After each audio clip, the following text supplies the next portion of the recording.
Hi, my name is Luisa Weiss, and I am the author of Classic German Baking.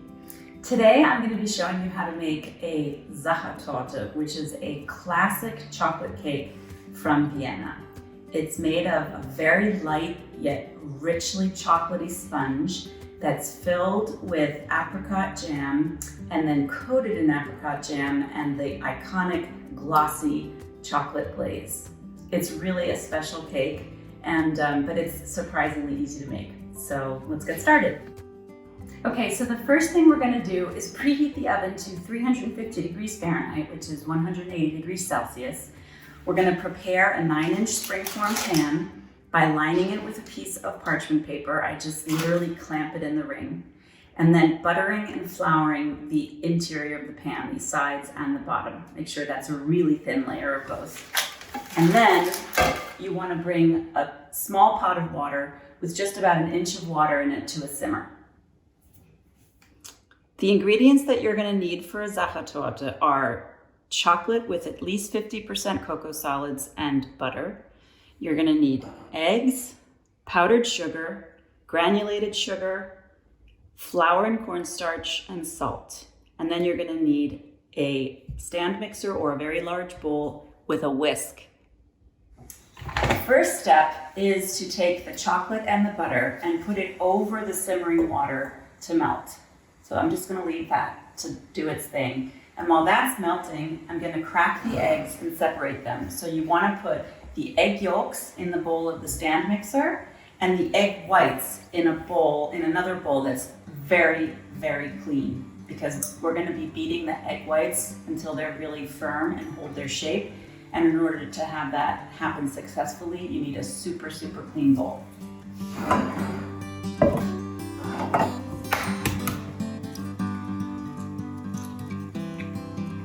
I like working with room temperature eggs. I find that they beat up nicer. Oops.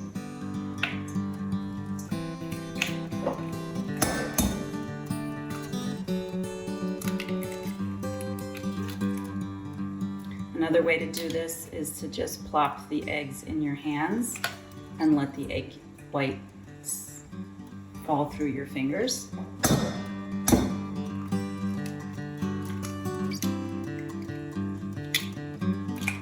Either way is fine. Just make sure that there are no bits of egg yolk in your whites. If there's a little bit of egg whites in your yolks, that's a different story.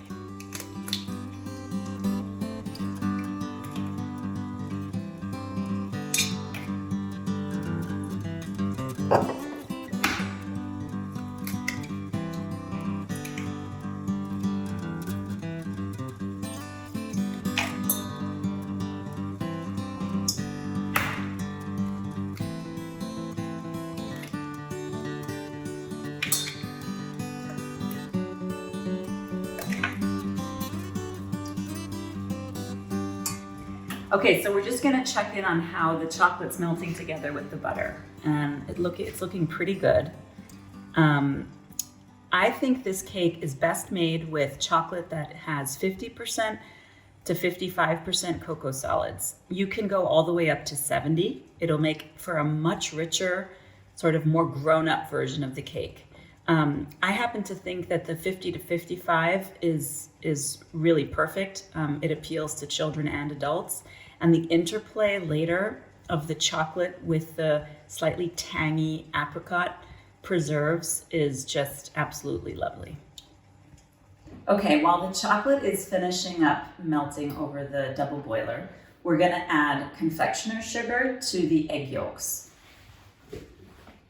And we're going to let this beat for 5 minutes. So just turn on the stand mixer halfway and let it go for 5 minutes.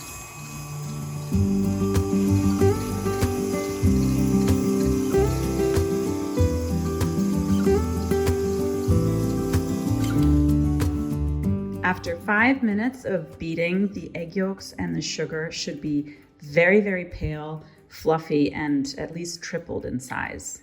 Okay, so with the motor going on this, we're going to drizzle in the chocolate and butter mixture, which should be completely smooth now, in a very, very thin stream.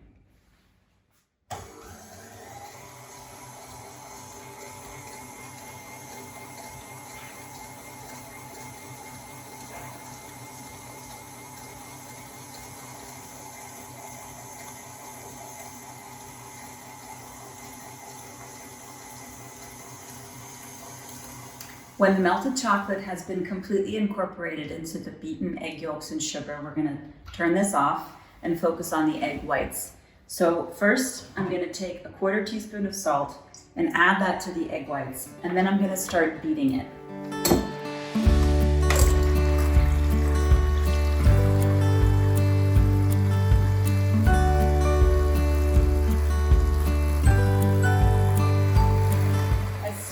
Bubbles start to form, I'm going to take the granulated sugar and slowly add it to the egg whites as I'm beating.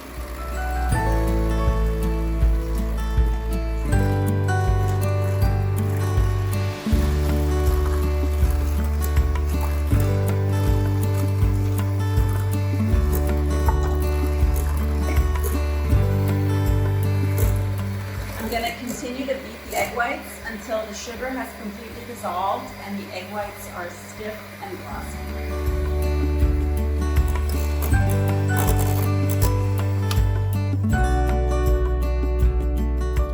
Now when we go like this, we can see the peaks are sort of making these beautiful little droplets. I'm just going to let it go maybe a minute longer.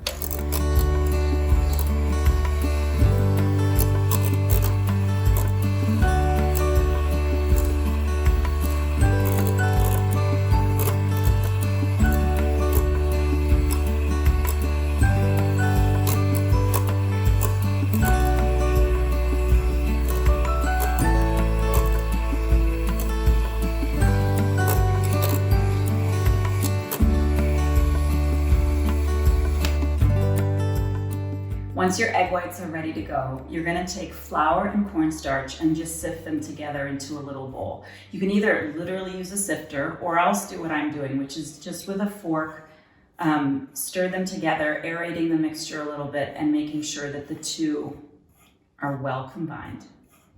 And when that is finished, you're going to fold in 1/3 of this mixture into the chocolate yolks. I've scraped down the bowl a little bit, and by folding in, this is about 1/3, I take a large, relatively sturdy spatula like this. I drop in some of the flour mixture on top of the yolks, and then to fold, you're gonna take the spatula and cut down the middle, and then kind of in a circular motion, very lightly stir in the flour. And you do this to not completely deflate that nice airiness that you brought to the egg yolks through all the beating with the powdered sugar.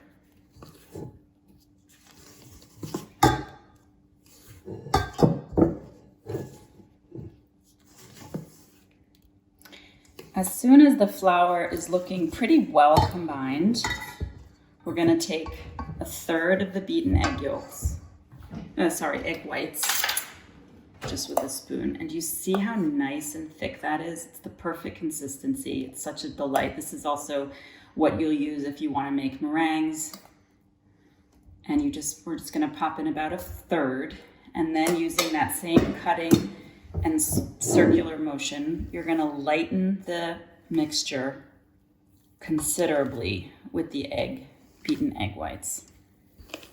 Doing this in thirds allows you to make sure that you retain as much lightness and air in this mixture as possible. If you just dumped all of these things together, first of all, it would make the folding process much harder, but you risk losing a lot of that precious air. And the air is what's going to give the Sachertorte its really unique texture. It becomes almost like foamy and creamy after it's been in the oven, but it still has a substantial crumb. It's just a delight to eat. So we've got most of the egg whites in this first round combined. So we're gonna go back to our flour cornstarch mixture, add the second third, and go back to folding.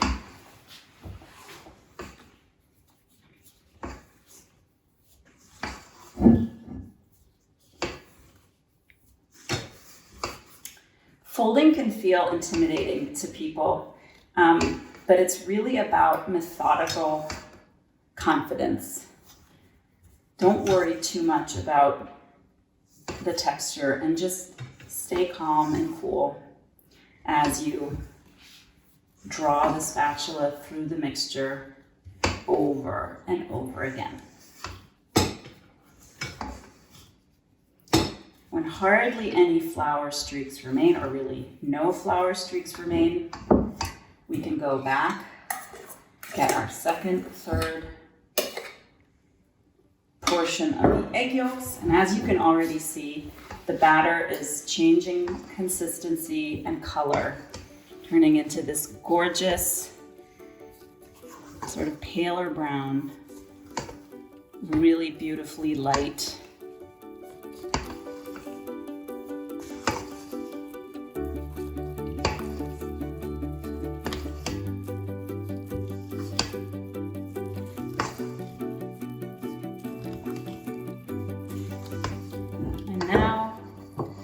We're on to our final. That looks like some of that cornstarch got stuck at the bottom. It's totally fine.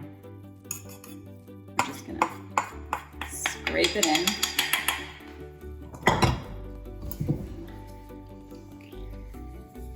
As you can see, it gets easier and easier to fold. The lighter the mixture gets, it just becomes, it goes faster and faster.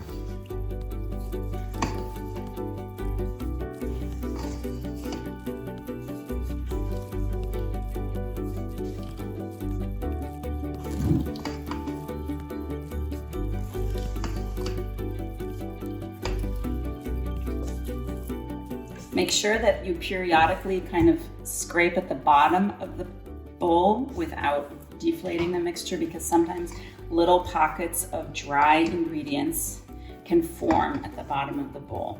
You don't want that to happen. Since this is our last time with the dry ingredients, you're going to really make sure there are no more pockets of flour or cornstarch anywhere.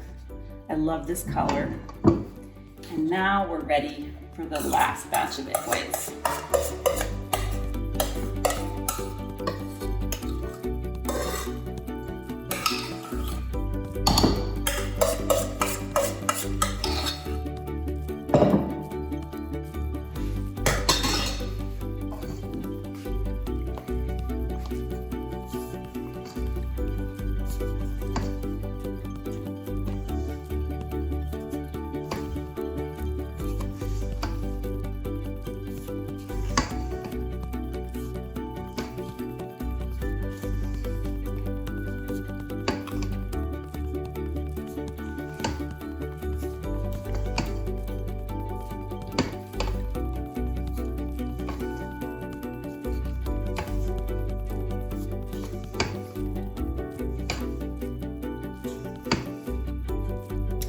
At the end of the folding, make sure that there are no more clear streaks of white, which would imply that there are still pockets of egg whites that you haven't well incorporated, like this little bump right here. You can just sort of do a little petting motion with your spatula.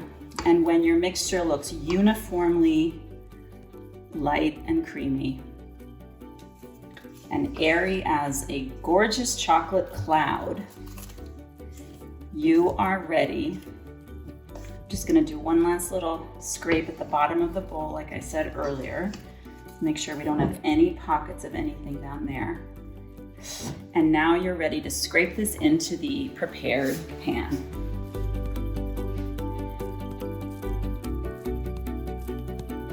Isn't that beautiful? Just wanna take a flying leap into that batter.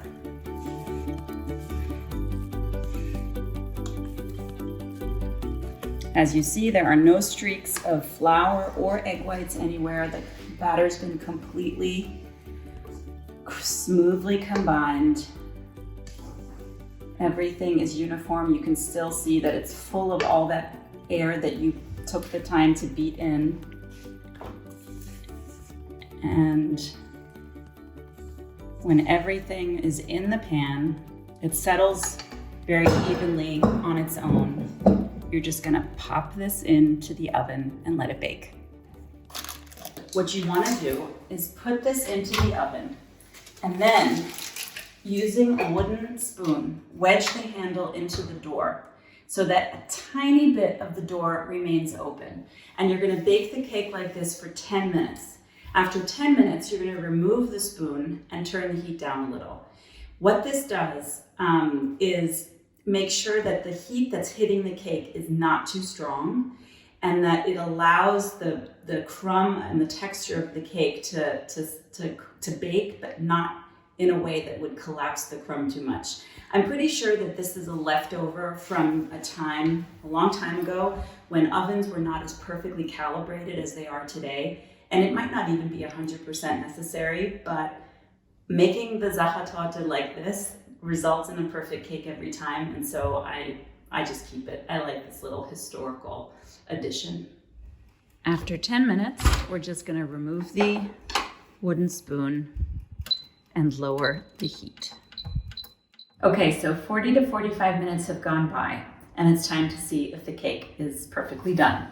So I have a little tester. You can also use a thin dried spaghetti if you want.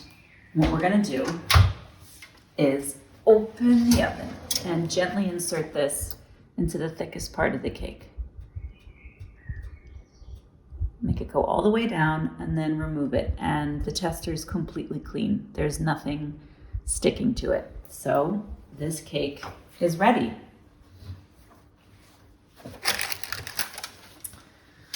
I remove it and place it on a cooling rack.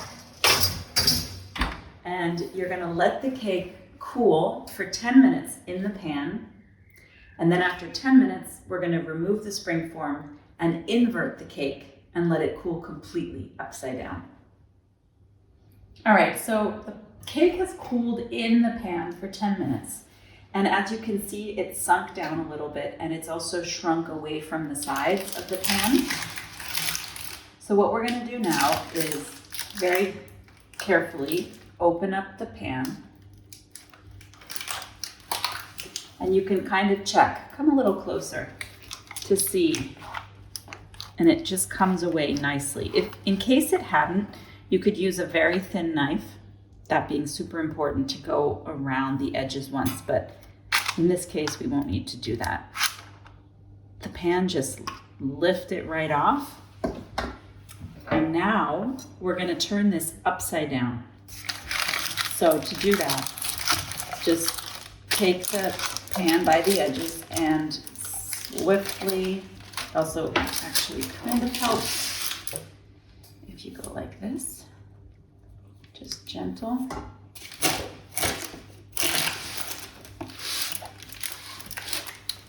And then swiftly turn it around like that. And then lift off the pan.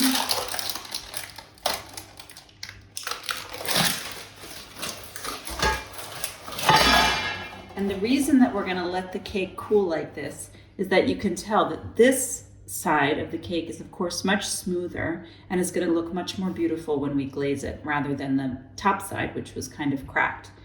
And also cooling it upside down like this is gonna ensure that it takes on a relatively even shape. So now we're gonna let this cool completely. That can take a few hours and can actually stay like this for up to a day in case you're making this ahead of time, just at room temperature. So the cake has completely cooled now, and it is up to you whether you want to slice it in half and put some of the filling in the middle of the cake, or if you want to leave the cake whole and cover it with the apricot preserves and the chocolate glaze.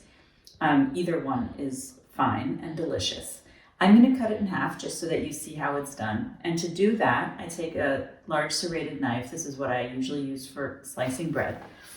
And I want to put it approximately at the halfway mark, and then just start cutting inwards using these long stroking movements if possible.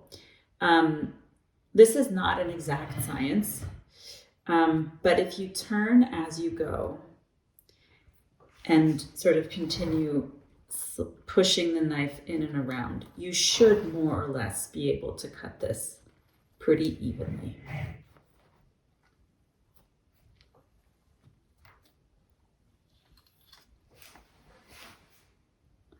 When you've finished, just insert the knife completely and slide off the top.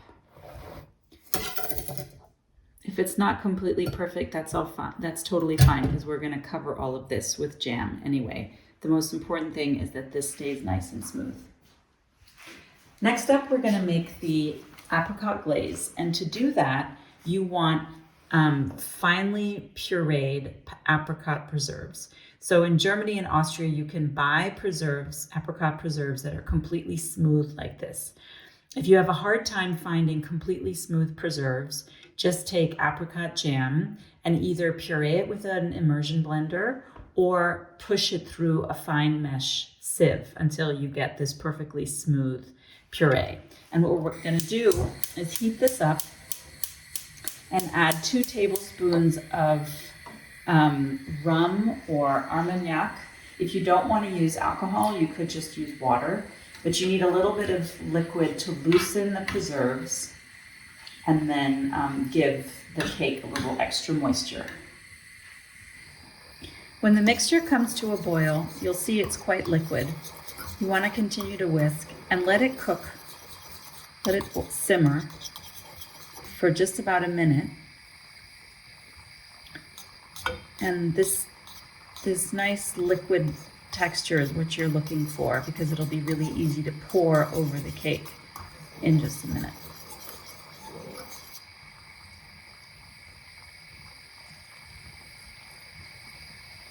All right,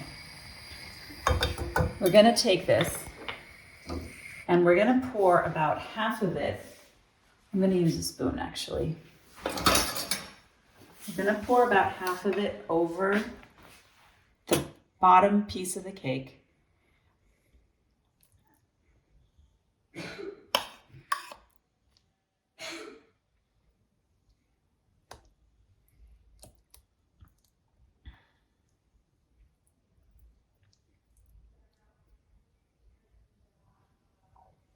And you want to save actually a little bit more than half, because of course you're going to be doing the sides as well. So if you can see, it's got a pretty perfectly glossy sheen to it. And that is what happens when you heat the jam and then let it cook for a little. It becomes this sort of very beautiful coating. Now we're going to do the same with the top. This time you really can pour, using your spoon to coax the jam over the edge, but use a very light touch because you don't want to disturb the glassy surface, because the chocolate glaze will eventually go over this.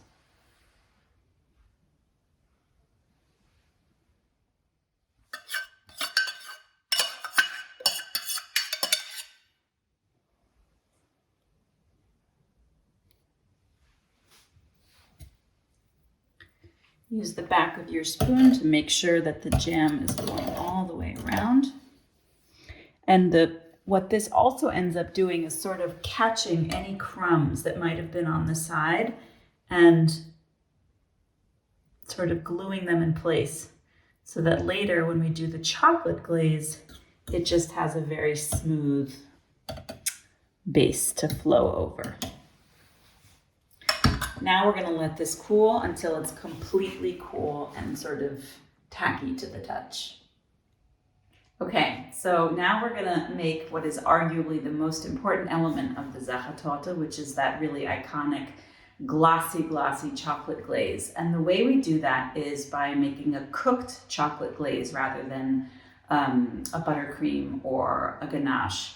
And to do that, you need just water and granulated sugar, and then chopped chocolate. Again, I'm using chocolate solids with about 55% cacao, which I think is the right level of chocolatiness for this cake, but you can go all the way up to 70% cacao solids. Don't go any higher than that, or the cake will just become a little bit too intense. The first thing to do is to bring water and sugar to a boil. When the water comes to a boil, you want to set a timer and let it boil away at pretty much medium to high heat for exactly 5 minutes.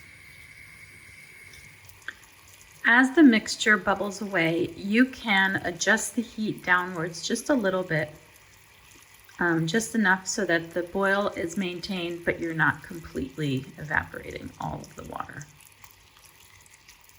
After exactly 5 minutes, turn off the heat and add the chopped chocolate to the water.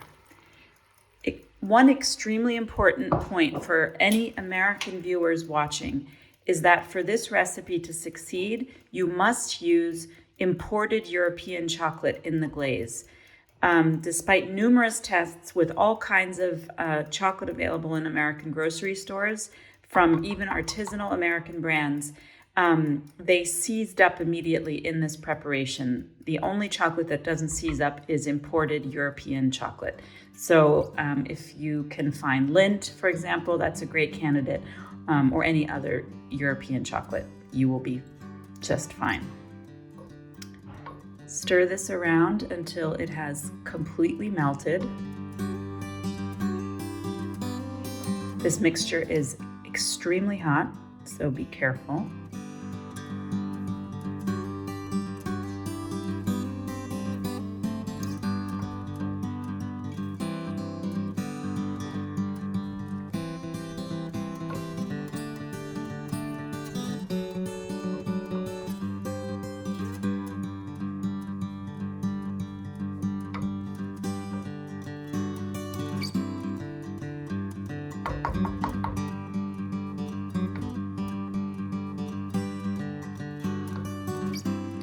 When all the chocolate has completely dissolved,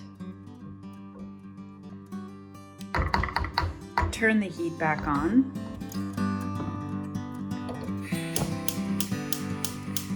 Bring this mixture just to the boil, and then turn it off and let it sit for about 7 minutes.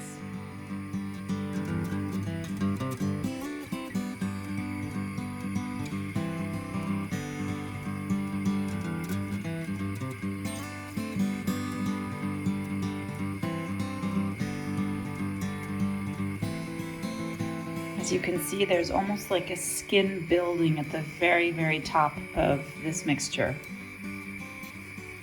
These are the sugar crystals that are going to help make a beautifully glossy finish.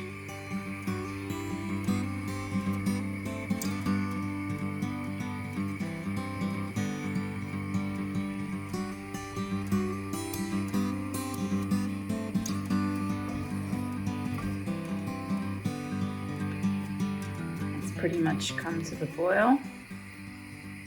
So at this point, turn it off and let this sit, stirring occasionally for 7 minutes. After 7 minutes, the mixture should look like this, glossy and still really warm. And now it's time to pour this over the cake. Now, as I said earlier, I have this over a little pan so that you can catch up any excess drips. And the key is to start working pretty smoothly. I like to pour an initial ring around the outside of the cake. What you want to avoid is to touch this icing because the less you touch it, the glossier it will remain. Sometimes you will need a little help for the edges.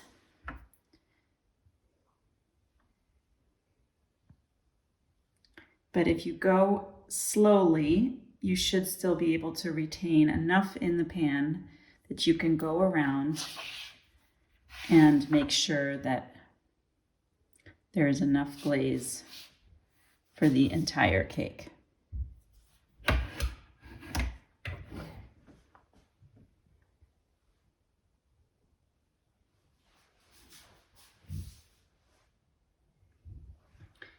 any remaining can be poured into the center again.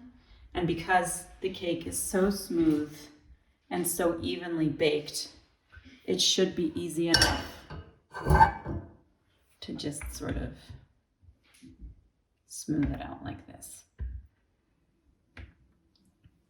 You can leave this cake to cool now, and it's perfect as is. You can decorate it with, for example, little sugared violets that would make a really pretty border.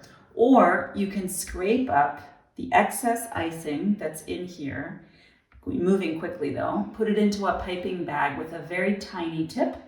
And while it's still warm, you want to let this cool just a little bit, solidify just a little bit, and then with that excess icing, you can pipe out letters like they do at the Hotel Sacher. You can pipe out an S or for Sacher or any other initial or even words that you like. So we're going to let this cool completely before serving.